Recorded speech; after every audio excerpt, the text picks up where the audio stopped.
Bom dia, queridos, graça e paz do Senhor. Hoje é domingo, dia do Senhor, dia de estarmos na casa de Deus, cultuando ao Senhor, prestando a Ele um culto que só Ele é merecedor.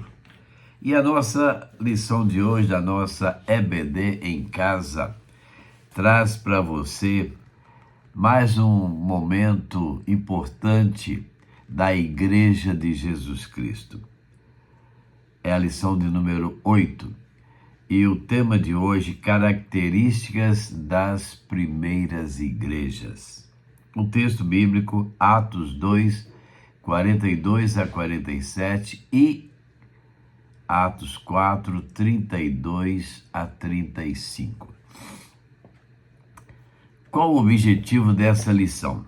Vejamos. Ao final desta lição, entenderemos quais foram as principais características das igrejas que mais chamaram a atenção de Lucas e qual a influência destas para as igrejas dos nossos dias. O surgimento das primeiras igrejas traz para nós, sob o olhar de Lucas, muitos detalhes que nos impressionam. A pergunta que sempre fiz foi: como conseguiram viver assim? Como aquelas igrejas conseguiram viver? A resposta sempre foi simples, porque eram movidos pelo Espírito Santo e tinham o foco no reino de Deus. Se nós olharmos hoje, lamentavelmente, muitas igrejas não estão com foco no reino de Deus. Estão focadas em projetos, coisas materiais, querem agradar o ser humano. A igreja precisa agradar a Deus. O reino de Deus é um tema central para a fé cristã. Jesus inaugura este reino, anuncia este reino, é o rei deste reino e nos chama para ele. A igreja faz parte deste reino, o reino de Deus. Acessamos este reino sendo salvos por Jesus e atuando, servindo por meio de sua igreja. Sendo assim, entendemos que a igreja manifesta o reino do Senhor e este reino tem características e formas de ser que precisam ser pontuadas e destacadas nos nossos dias. Então vejamos alguns momentos. Por exemplo, o primeiro momento da nossa revista. A centralidade do ensino bíblico. O texto de Atos 2:42 diz que aqueles que receberam a palavra da salvação adentraram neste reino e perseveravam na doutrina dos apóstolos. O que me chamou a atenção inicialmente nesta declaração de Lucas a Teófilo foi a palavra perseveraram. Perseverar significa não desistir. Segundo o nosso dicionário, perseverar é continuar, é permanecer. O antônimo de perseverar é renunciar, abandonar. Para aqueles dias da igreja primitiva, aliás, voltando aqui um pouquinho, o antônimo de perseverar é renunciar, é abandonar. A Bíblia diz que no final do tempo, muitos abandonarão a sã doutrina, ou seja, não vão perseverar na sã doutrina. E isso já está acontecendo. Então, para aqueles dias da igreja primitiva, podemos citar a mudança de estrutura religiosa como objetivo que levava pessoas a desistir e não perseverar na doutrina. Ao invés de ter o foco na aplicação das leis, agora os que estavam entrando no reino percebiam que a lei era mais profunda, pois Jesus deu o verdadeiro sentido a todas elas. uma nova cultura e tradição estavam sendo implantadas. Os apóstolos propunham mudanças de vida, modo de pensar e formas de viver a fé. Assim como naqueles dias, somos resistentes a grandes mudanças nos dias de hoje. Então, olha só, hoje a Igreja de Jesus continua propondo mudanças de vida, novos propósitos, nova maneira de ser. Outro ponto importante a ser considerado era a perseguição para quem estava seguindo os princípios de Jesus, pois ela fez com que muitos tivessem que abandonar suas casas, indo para outras cidades e províncias. Essa também foi uma das formas de Deus avançar na missão de alcançar outros povos, mas inicialmente alguns deixavam a fé. Há alguma diferença dos dias de hoje? Hoje, as igrejas, os cristãos continuam sendo perseguidos. Perseverar era a vitória inicial destacada por Lucas, mas eles perseveravam no ensino que é de fundamental importância para o avanço da igreja. Temos muitas maneiras de perseverar no ensino nos nossos dias. O avanço tecnológico nas últimas décadas permite que hoje tenhamos o meio digital não só como auxílio, mas sim como o meio pelo qual a informação chega até nós e chega mais rápido. Por exemplo, este momento que estamos passando agora, levando até você a lição da nossa escola bíblica discipuladora, que traz ensinamentos maravilhosos. Daqui a pouco, esta nossa gravação, esse nosso vídeo, estará em muitos lugares do nosso Brasil, através de pessoas que repassam para seus familiares e amigos. Então, quantas pessoas, através da era digital, da tecnologia, têm acesso também à palavra de Deus? Então, muitas igrejas hoje já criaram formas de incluir não só nos cultos, mas nas aulas de EBD e em diversos ensinos, sistemas que dão acesso a deficientes visuais e auditivos, salas de acesso a PCD, até mesmo salas inclusivas com cores e volumes de áudios específicos e definidos, entre outras adaptações para pessoas atípicas, autistas ou com qualquer outra neurodiversidade, como a dislexia, TDAH, síndrome de Tourette, descalculia, disgrafia e etc. Então, as igrejas estão se preparando para atender todo tipo de situações que possam surgir. É uma forma de levar o Evangelho, de trazer as pessoas ao conhecimento da palavra de Deus. Isso é muito importante, quando nós podemos ajudar pessoas a serem melhores. Jesus nos mandou cumprir o ide para estes também. O ensino é fundamental para a fé. Paulo já disse em Romanos 10:17, de sorte que a fé é pelo ouvir e o ouvir pela palavra de Deus. Os meios convencionais ainda são as maneiras mais usadas em nossas comunidades. A EBD é uma escola para a vida e fazemos parte dela. Louvado seja Deus por esta bela e assertiva forma de se passar o ensino da palavra. Perseveremos, mas sempre olhando para as demandas deste tempo, para que alguns não fiquem no meio do caminho. Segundo momento da nossa lição: amor e solidariedade.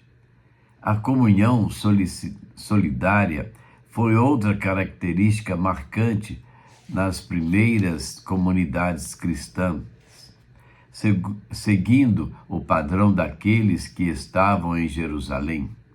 Atos 4:32 afirma que eram um só coração e uma só alma. Aqueles servos do Senhor estavam sendo amorosos e solidários uns com os outros. Então leia Atos 4:32 a 35 para você ter uma noção de como era gostoso trabalhar, como havia um propósito, um desejo de levar este ensinamento a outras pessoas. O que era de um tornava-se de todos.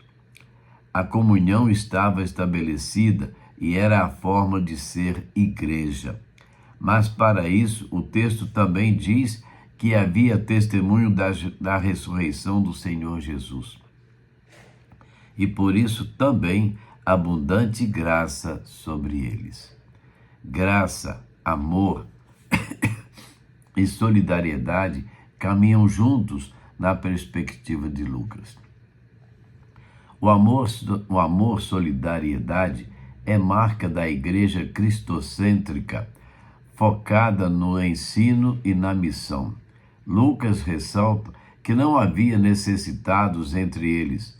Os apóstolos tiveram o compromisso e a responsabilidade de gerir todo aquele recurso conforme a necessidade de cada um, a ponto de não darem mais conta e ter que instituir os diáconos neste processo para dar atenção aos necessitados.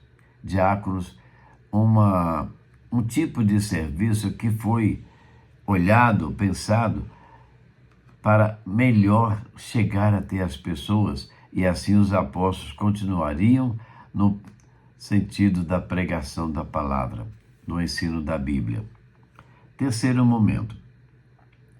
Se olharmos o que Lucas narra pouco antes deste fato, em Atos 4:23-31, leia isso, é importante. Pedro e João são soltos, e quando eles contam para aquelas pessoas que formavam a igreja o que havia acontecido, eles então têm duas atitudes. As duas ações foram adoração e oração. Dois pontos principais que nós precisamos ver na igreja.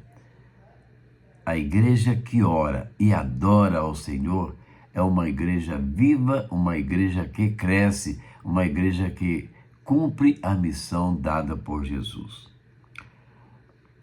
Esta igreja adorava a Deus e orava constantemente, mesmo em meio às lutas e perseguições. Essa comunhão que gerava adoração, oração, ensino e serviço cristão foi tão intensa que caíram na graça do povo, segundo Atos 2:47. Lucas dá mais um detalhe importante em sua narrativa. Vejamos, o crescimento numérico desta igreja veio depois de tudo aquilo que foi citado anteriormente. A ordem não foi invertida.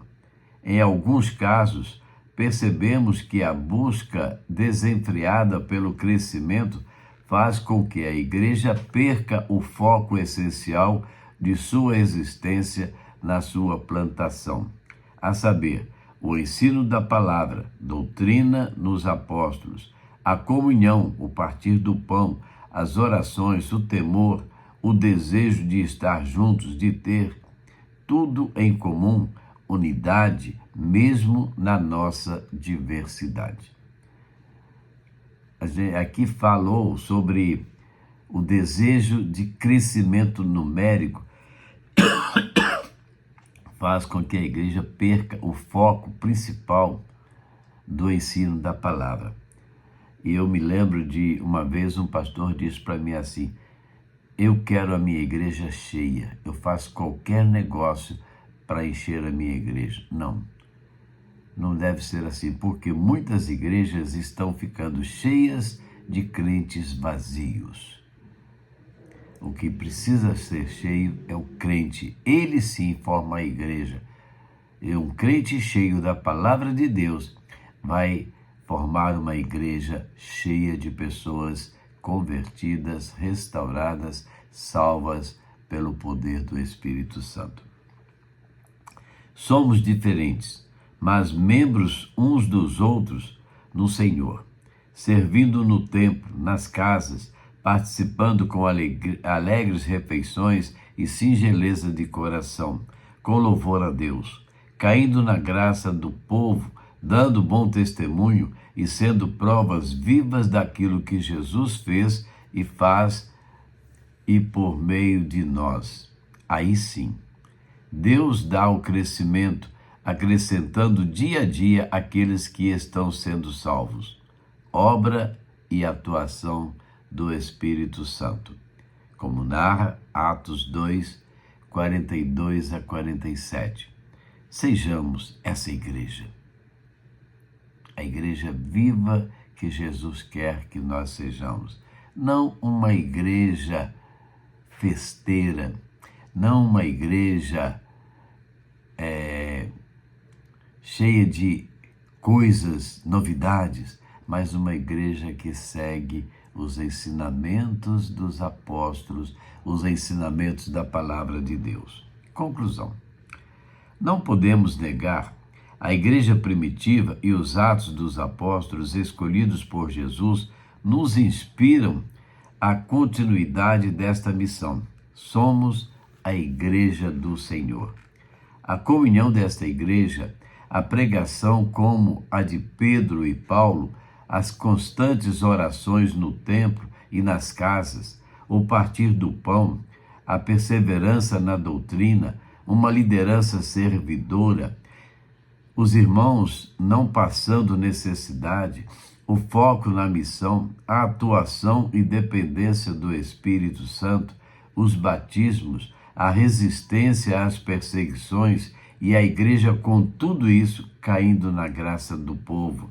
São exemplos claros de como Jesus é o fundador e cabeça da igreja. Essas características não cessaram. Busquemos viver desta forma. Somos a igreja do Senhor, juntos no mesmo propósito e contando com o mesmo Deus, orientados pelo mesmo Cristo e no poder do mesmo Espírito. Que final de lição bonita, né? Agora, vamos ver aqui para pensar e agir.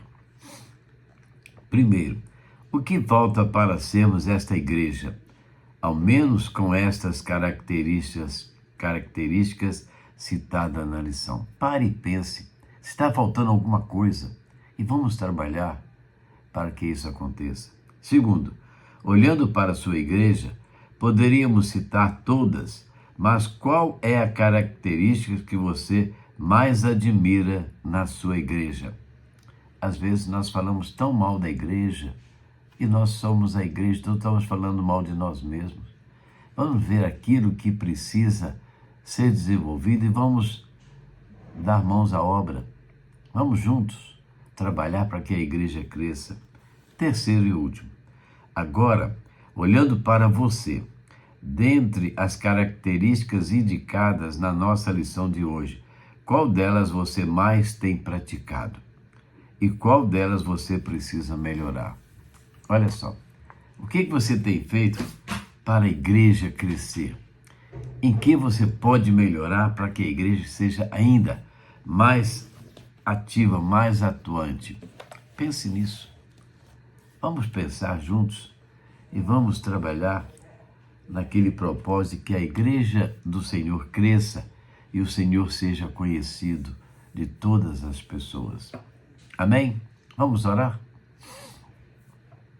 Senhor Deus e Pai, como igreja do Senhor, não queremos apenas existir, não queremos apenas ser, mas queremos fazer algo mais para que a Tua igreja, Senhor, seja conhecida e reconhecida, seja vista com olhos de alegria, o desejo de integração, de fazer parte.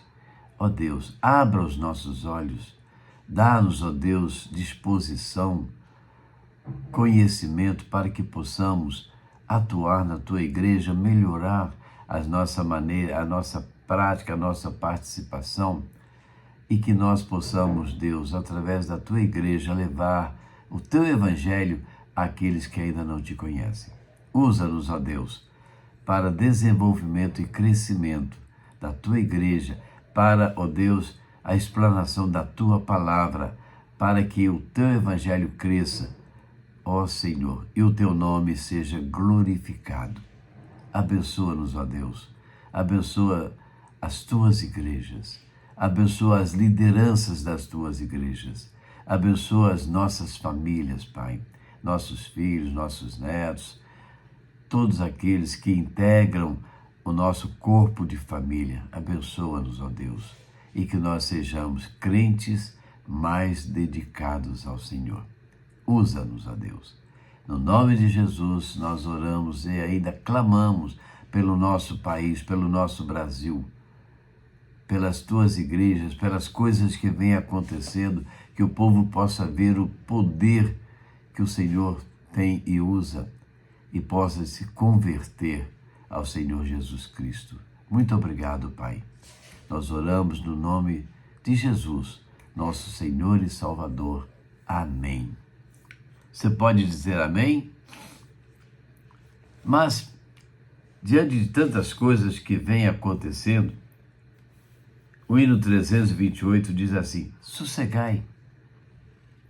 Coisas vêm acontecendo. Confia no Senhor. Com Ele você será vencedor.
Pois todos ouvem o meu mandar. Sossegai, sossegai. Convosco estou para vos salvar. Sim, sossegai, diz o Senhor Jesus. Ele quer salvar todas as pessoas. Que você possa estar com seu coração aberto para ouvir a mensagem de salvação e deixar Jesus entrar em sua vida. E assim, queridos, estamos chegando ao final de mais uma EBD com você aí no celular, na sua casa, junto da sua família. Hoje é domingo, é um dia especial, que você possa aproveitar esse dia em família, num momento de comunhão, almoçando juntos, estudando a palavra, adorando ao Senhor. Aproveite. E logo mais, não fique em casa não. Vá à casa do Senhor. Vá adorar ao Senhor. Vá louvar ao Senhor. Vá cultuar, prestar esse culto junto com outros irmãos naquele momento de comunhão gostoso que nós vivemos. Nós esperamos encontrar você lá na primeira Igreja Batista, na Avenida Cardoso Moreira, 691. Vá até a casa de Deus. Contamos com a sua presença. E amanhã, segunda-feira, se Deus permitir, estaremos de volta, trazendo para você mais uma devocional, mais uma porção da palavra de Deus para a edificação das nossas vidas. A todos, um bom dia na graça e paz de Jesus. Amém, queridos?